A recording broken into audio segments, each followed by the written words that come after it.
of the known and the familiar. The critics may say I am wrong. The cynics may say I am lying. And the naysayers may even say I am mad. But what if they are wrong? And they are. Pause for a moment.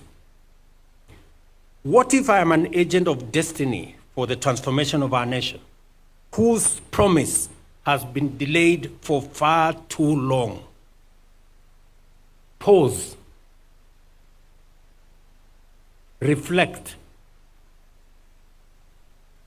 Think. Give me a chance. And judge me fairly when the time comes.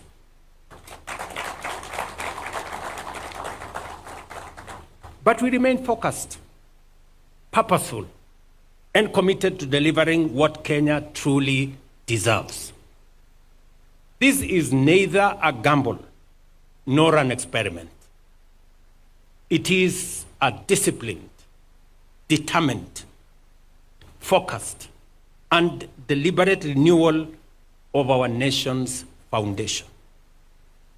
Even the most hardened, die-in-the-wool doubting Thomases will soon see a country reborn, a Kenya that dared to dream big, push harder, and break free from the chains of mediocrity. To paraphrase the Irish playwright and critic George Bernard Shaw, and I quote, "Some people see things as they are, and they ask why.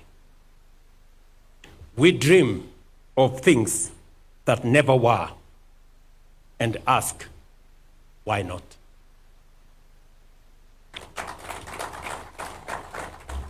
Please join me and the millions of patriots who believe in a higher standard for our beloved nation. And let us march forward boldly, unbowed, and first march into the future. This is my statement. But allow me to say two more things so that I can conclude. Ladies and gentlemen, we have a great nation. We have a great nation. It is our duty and responsibility to make it greater. I listen a lot to what people say about the present and the future of our country. I listened to one gentleman who retired the other day after working, I think, for 40, 50 years. And he wants to be president. And I listened to him say, Kenya is a failed state. And I asked myself, so for 40 years, you have been working in a failed state? So you want to be president of a failed state? Really? You want us to entrust you to the leadership of a country you don't believe in, to a people you don't believe in? And just for the record, companies like Lindsay, Liaison, an exchange like Nairobi Stock Exchange, the best listed stock exchange last year in Africa, they don't exist in failed states.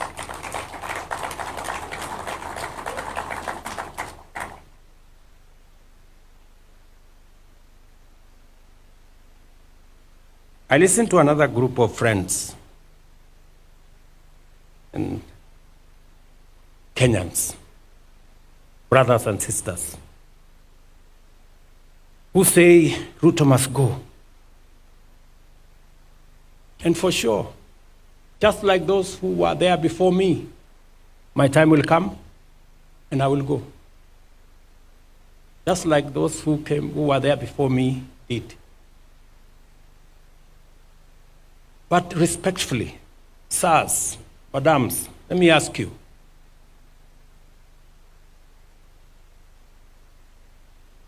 So, what are your reasons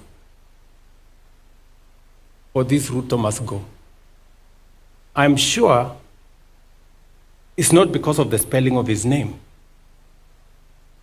Maybe because you don't agree with the ideas, the policies, and the plan he has for our nation, which is okay. But please, would you kindly favor us with your counter plan, with your alternative plan? Because the more I listen, the more it is sloganeering. It's not about a plan, not about an alternative plan. And, hey, we cannot replace a plan you don't like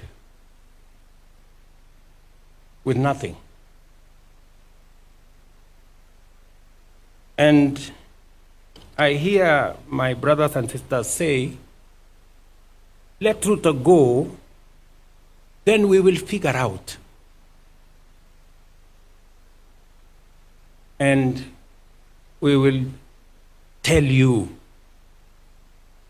what is the alternative plan later. We cannot tell you now. To me, that sounds like the wash conmanship.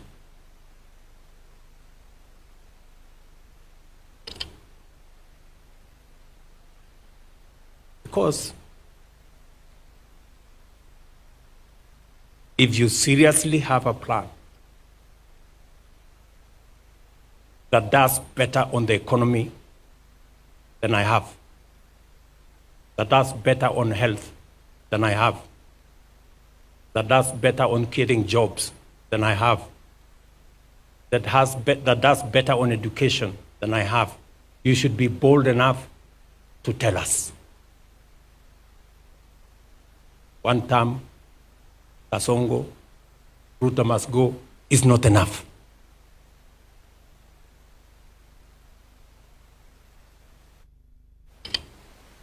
And we are going to have a candid conversation. Nobody is going to corner us. Sorry, guys.